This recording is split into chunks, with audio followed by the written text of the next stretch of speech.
Eu sou Helena dos Santos Reis, coronel da Polícia Militar, secretária-chefe da Casa Militar e coordenadora estadual da Defesa Civil e sou personagem de São Paulo.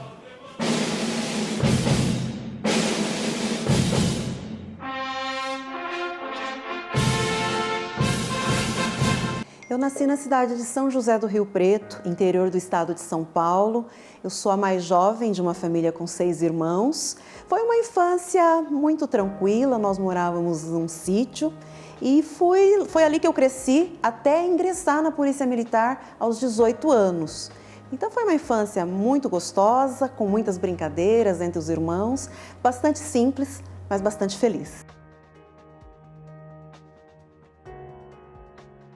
Meu pai era policial militar, sargento, e eu tenho um irmão que também ingressou na força policial, ambos já faleceram. O exemplo de uma família militar, a postura de um pai, ela com certeza ela influencia e inspira. E também meu irmão, quando já se tornou também policial, de certa forma abriu o caminho, abriu o meu interesse também por essa profissão. Bom, aos 18 anos, todos nós estamos naquele momento decisivo em que temos que optar por uma profissão. Então, eu estava às voltas lá com vários vestibulares, havia a possibilidade de prestar para matemática na Unesp, também cheguei a pensar em geografia e algumas outras matérias, mas aí, nesse mesmo ano, foram abertas as inscrições para a Academia de Polícia Militar do Barro Branco, que é o órgão que forma os oficiais da Polícia Militar. E foi a primeira vez na história que foram abertas as inscrições para mulheres. Até então, as mulheres ingressavam como sargentos, depois de um período, elas prestavam para oficial. E esse, então, foi uma abertura, uma inovação do governo estadual, permitindo que mulheres ingressassem nesse curso, que tradicionalmente, há 79 anos, formava apenas homens.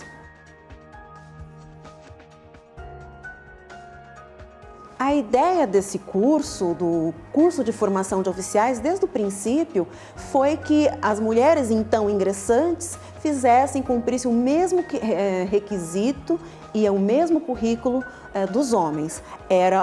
Foi a tentativa, muito bem sucedida por sinal, de integrar homens e mulheres na instituição.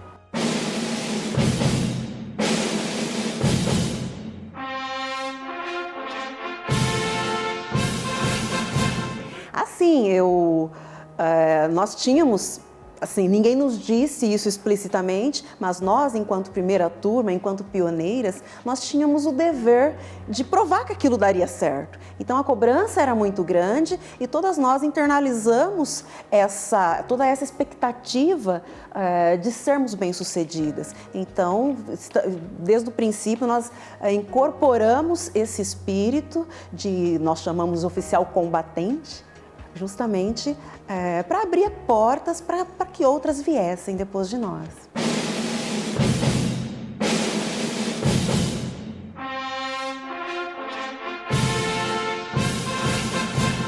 O curso de formação de oficiais foi uma grande descoberta, tanto para nós, que estávamos começando, quanto para o corpo de oficiais e para os demais alunos, porque todos tiveram que passar por um processo de adaptação. E ao final, aquele grupo que concluiu o curso, na sequência já vieram outras turmas. Quando nós estávamos no 4º ano, que é o último ano, haviam turmas no 3º, no 2º e no 1º ano. Então aquilo passou a ser algo corrente dentro da instituição.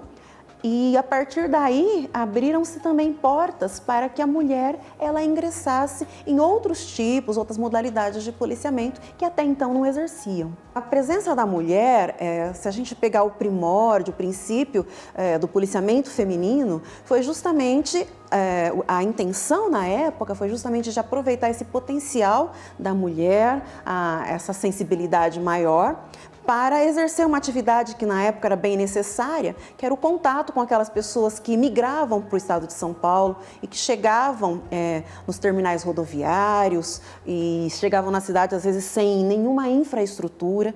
Então nós, policiais tínhamos inicialmente a obrigação de dar um direcionamento para essas famílias, chamava-se policiamento de assistência à família.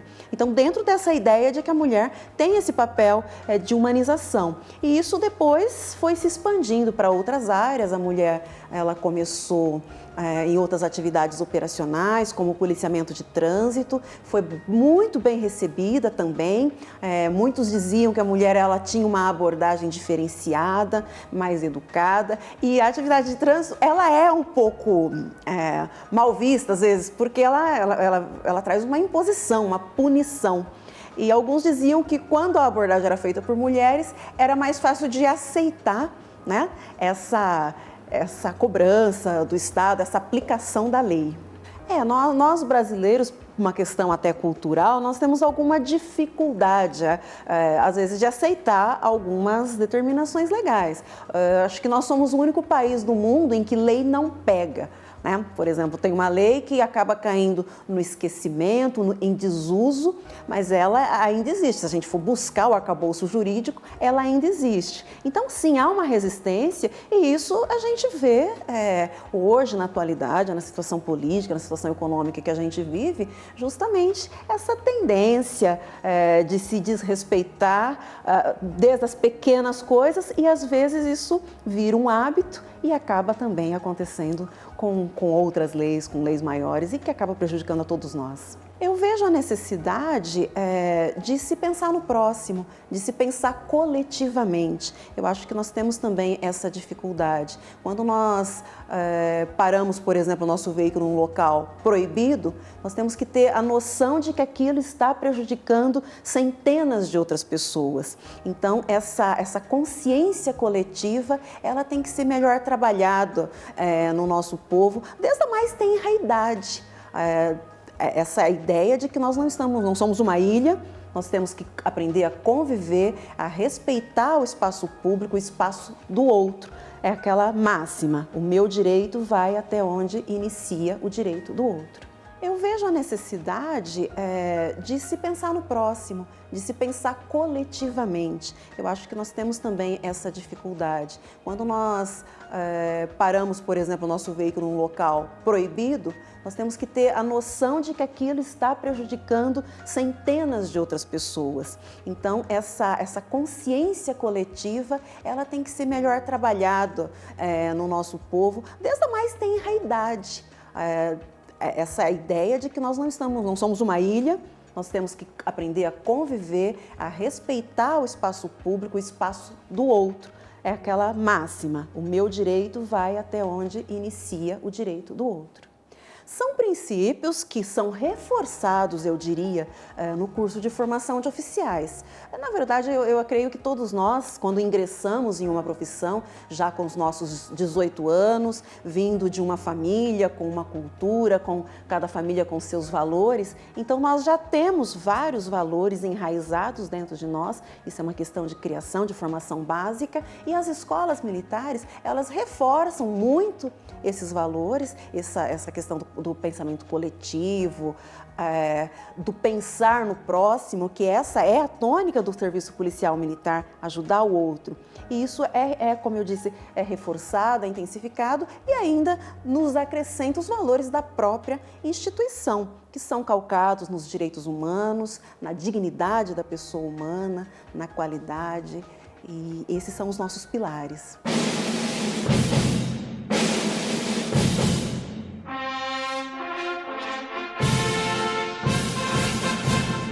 O racismo, ele é muito presente na nossa sociedade, às vezes em pequenas coisas e às vezes até ao ponto de ter sido, a partir de um certo momento, considerado crime na nossa legislação.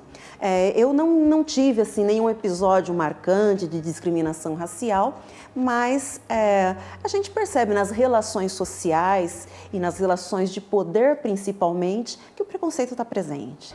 Quando eu me formei, minha primeira ocupação foi como comandante de força patrulha, que nada mais é do que aquele oficial que conduz, que orienta as patrulhas operacionais. Então, por 2 anos, eu trabalhei aqui na capital, como oficial no policiamento, nas ruas, patrulhando a área central de São Paulo. E depois de 2 anos, eu fui transferida para a região de São José do Rio Preto, onde eu desempenhei a maior parte da minha carreira, também em atividades operacionais, e na sequência fui galgando outros postos e mudando de função. É interessante isso, essa colocação, porque na época, a gente está falando de algo que aconteceu há 24 anos. Na época já havia, por exemplo, o problema das crianças abandonadas, das crianças de rua, só que na época eles cheiravam cola de sapateiro, esmalte. Hoje, quando a gente vê a situação da Cracolândia e dessa questão do uso disseminado das drogas, a gente sente até um certo saudosismo da época em que era de uma forma até inocente o consumo de droga, né? Ele era bem menor e bem menos danoso dentro da sociedade. A escola, ela tem o dever de fornecer a educação formal. Claro, ela tem também um papel na formação do cidadão, mas isso tem que ocorrer antes no lar. E às vezes, com a modernização das relações, isso foi um pouco deixado de lado. Hoje, até nós fazemos a segurança escolar também, uma atividade da Polícia Militar, e nós notamos que muitos pais terceirizaram a educação de seus filhos para a escola. E a escola não teve condições de abraçar e desempenhar adequadamente esse papel. Então, há uma lacuna entre a formação básica do indivíduo, do ser humano, desde do início da sua vida, e até ele ingressar no ensino formal, aí com 6 anos, 7 anos, ele na verdade, já tem muitos valores arraigados e pré-definidos, que às vezes a escola não vai conseguir modificar. É bastante frustrante quando você vê uma criança em situação de rua. É claro, né, qualquer pessoa em situação de rua é um quadro muito triste, mas quando a gente vê o abandono da infância, sem que às vezes você tenha estruturas para direcionar, para interferir adequadamente nesse problema, então isso acaba gerando uma frustração, porque o policial ele não tem esse papel de reencaminhamento, ele atua na parte criminal, quando essa criança está traficando, às vezes furtando, então, tanto naquela época como agora, o sentimento é o mesmo, é um sentimento de impotência, de não poder fazer mais por essas crianças. A Polícia Militar ela tem essa preocupação social, tanto que nós desenvolvemos programas como o PROERD, que é o Programa Educacional de Resistência às Drogas e à Violência, que é aplicado na escola no 4º ano e no 6º ano, justamente com esse objetivo de interferir na prevenção primária, para que não tenhamos que lidar apenas com o efeito perverso das drogas nas ruas.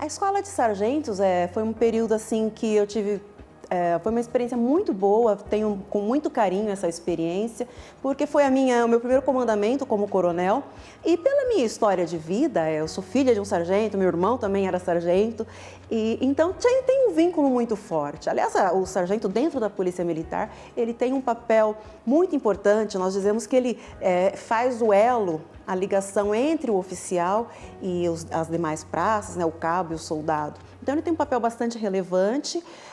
Nós temos a oportunidade, por meio da formação, de prepará-los também a exercer a liderança, o gerenciamento de nível médio.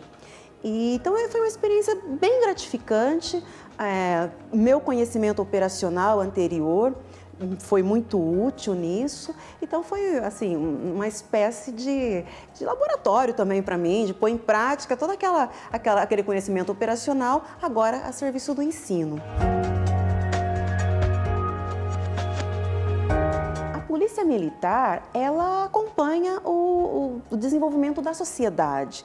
Nós não estamos isolados nisso. Então, nós admitimos cidadãos e cidadãs que já vêm lá de uma família, também já com sua experiência cultural, sua experiência de vida, e ele ingressa na Polícia Militar e ele traz tudo isso para dentro da instituição. Então, através da formação, nós buscamos reforçar os valores que são adequados para que se exerça essa função, mas a gente nota que as novas gerações, certamente, elas vêm com uma cultura e uma história de vida bem diferente do que foi a minha geração ou a sua geração.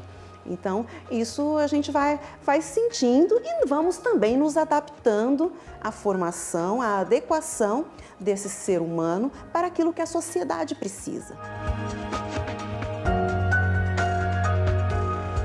Hoje eu sou secretária-chefe da Casa Militar e coordenadora estadual da Defesa Civil.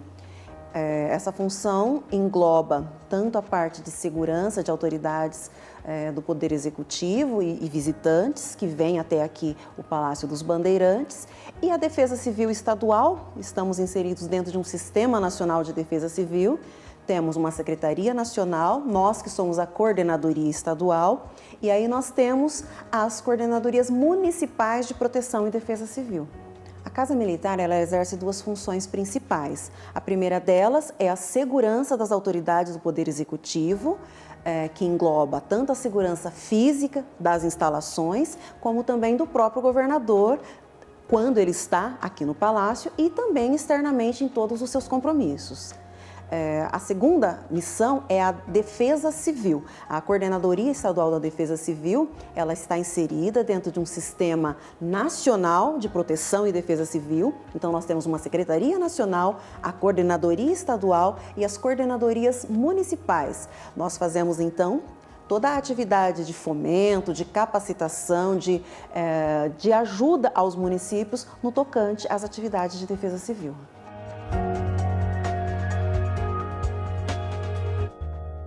A Casa Militar, ela foi criada em 1931, já são 86 anos de existência.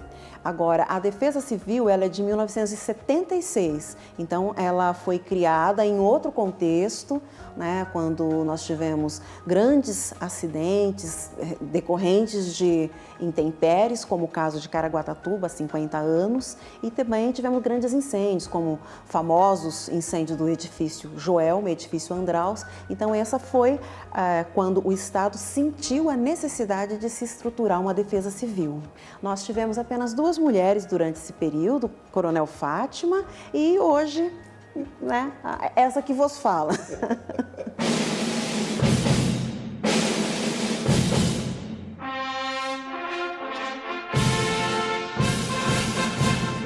Foram grandes intempéries, um grande volume de chuva e acabou ocorrendo esse deslizamento e morte de várias pessoas. Foi, assim, o registro de um dos maiores acidentes que nós tivemos e por isso que impulsionou a criação desse órgão, a estruturação para que nós possamos ter toda uma sistemática de prevenção, mitigação, preparação, socorro e restabelecimento da ordem. Sim, porque, como nós dizemos, a Defesa Civil, e hoje o próprio sistema meteorológico está tudo estruturado para prever os fenômenos e não para evitá-los. Então, o nosso papel é preparar as cidades para que elas tenham condições de evitar os prejuízos humanos e econômicos e se estruturar para, se acontecer o problema, retomar a normalidade o quanto antes. Primeiro, é importante destacar que nós temos um sistema de alerta. Nós temos órgãos federais que fazem o monitoramento das áreas de risco que já são previamente mapeadas e eles emitem um alerta dizendo, então, que há risco de movimento de massa, que seria o deslizamento, de uma enchente ou de uma ressaca. Então, essa é a primeira etapa. Quando o fenômeno se concretiza, o primeiro que tem que se movimentar e tomar as medidas iniciais é a Defesa Civil Municipal. E quando o município, nós temos municípios menores, com menor infraestrutura, quando eles declaram que não têm condições de atuar porque o evento superou a capacidade estrutural do município, aí a Defesa Civil Estadual, ela entra de forma suplementar apoiando. E, paralelamente, ao longo de todo o ano, são feitas capacitações por meio de oficinas preparatórias para o período de estiagem e período das chuvas de verão, com o objetivo de fazer justamente essa etapa chamada prevenção, que é o preparo tanto dos agentes quanto da própria população para agir e para recuperar quando realmente o fenômeno foi inevitável. Hoje nós temos toda uma estrutura de acionamento, nós temos eventos bem mais recentes, como os ocorridos em Cubatão, com o incêndio da Alemoa, que ganhou bastante destaque na mídia, da Local Frio, também um evento grande, e todas as forças, porque a Defesa Civil, na verdade, é o conjunto de várias agências, como Bombeiros, CETESB, Sabesp, outras empresas que vão atuar conjuntamente, cada uma dentro da sua área de atuação, e a Defesa Civil ela tem esse papel de coordenação de tudo isso.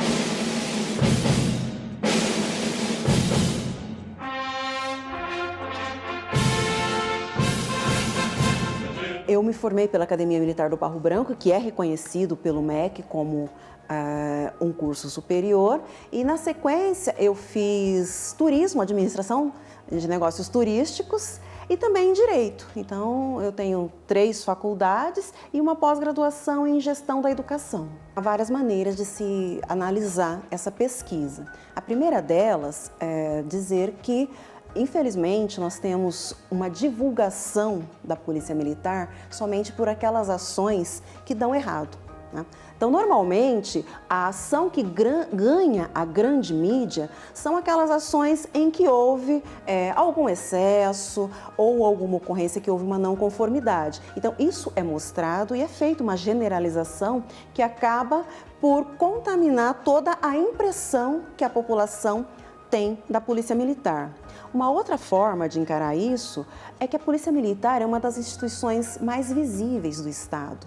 É a única instituição que você reconhece de pronto pela farda, pela viatura.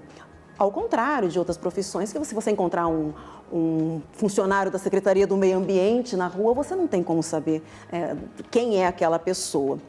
Paralelamente a isso, a Polícia Militar ela exerce um papel de fiscalização do indivíduo e, como nós podemos também acompanhar pela mídia, normalmente a presença da Polícia Militar ela é requerida no momento de dor, de medo, de grandes tragédias.